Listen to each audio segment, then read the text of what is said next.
আসসালামু আলাইকুম দর্শক, আজকে আপনাদেরকে আমি একটা জিনিস দেখাবো। দেশি জাতের সরিষা মানে কিরকম ফলন হয়েছে দেখেন। আমি সরিষাটা তুলতেছি। এটা আমার একটা সরিষার জমি। এটা আমি দেশি জাতরা রোপণ করেছিলাম। মাসাল্লাহ দিলে এই দেশি জাতের সরিষাটা এই অল্প সময়ে বাম্পার ফলন হয়েছে, বুঝছেন। এই জন্য জিনিসটা আপনাদেরকে দেখাইতেছি। আসলে দেশি জাতের যে সরিষাটা, এটার মধ্যে আপনার অনেক একটা মানে গ্রাম বেশি থাকে, কি জাজ থাকে বেশি। এবং এই যে তেলটা খায়, তেলটা যখন হয় তখন এই জিনিসটা খাইতে খুব মানে ভালো লাগে।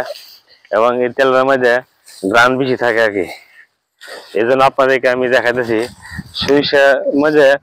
আসলে সরিষাটা হচ্ছে অল্প দিনের ফসল, এটা একটা লাভজনক ফসল আর কি। ওইটার মধ্যে খরচও কম লাগতেছে এবং স্বল্প সময়ের মধ্যে হয়ে যাচ্ছে। মাত্র 2.5 মাসের মধ্যে হয়ে যায় আর কি সরিষাটা। আসলে আপনারা যারা সরিষা চাষ করছেন, জানি না কিরকম হয়েছে বা এই জিনিসটা আপনাদেরকে দেখাইতেছি।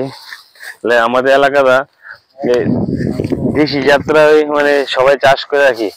কিন্তু সরকারে যা বিভিন্ন জাত জাত তৈরি করছে, 22-17, 22-14, কিন্তু এগুলি এখন এলাকাতে কমই চাষ করে। এই দেশিতে হচ্ছে বেশি চাষ করে আর কি। দেখেন মাশাআল্লাহ দিলে কত সুন্দর ফলন, গাছগুলি অনেক বড় হয়েছে এবং দানাগুলো খুব হৃষ্টপুষ্ট হয়েছে আর কি।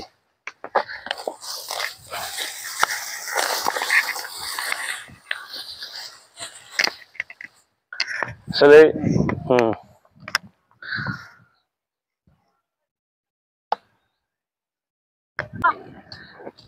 আসসালামু আলাইকুম, আপনারা কি ভালো আছেন? আসলে সরিষা ক্ষেতের ভিতরে আবার গাছ তুলতেছেন না? সরিষাটা কি কি ফলন বেশি ভালো হয়েছে নাকি? মোটামুটি আসলে আসলে বেশি ভালো হয়েছে না। দেখেন এখানে জমিতে আগাছা বেশি হয়ে গেছে গা, এজন্য এটার ভিতরে আপনার ঘাস হয়েছে আর কি। আর এগুলি মনে হয় পর্যাপ্ত পরিমাণ লাইক দেওয়া হয়েছে না, এজন্য আসলে সুবিধা আছে না। আর মাঝে মধ্যে অনেক আরো ভালো ফলন হয়েছে, এইদিকে আরো অনেক সুন্দর হয়েছে।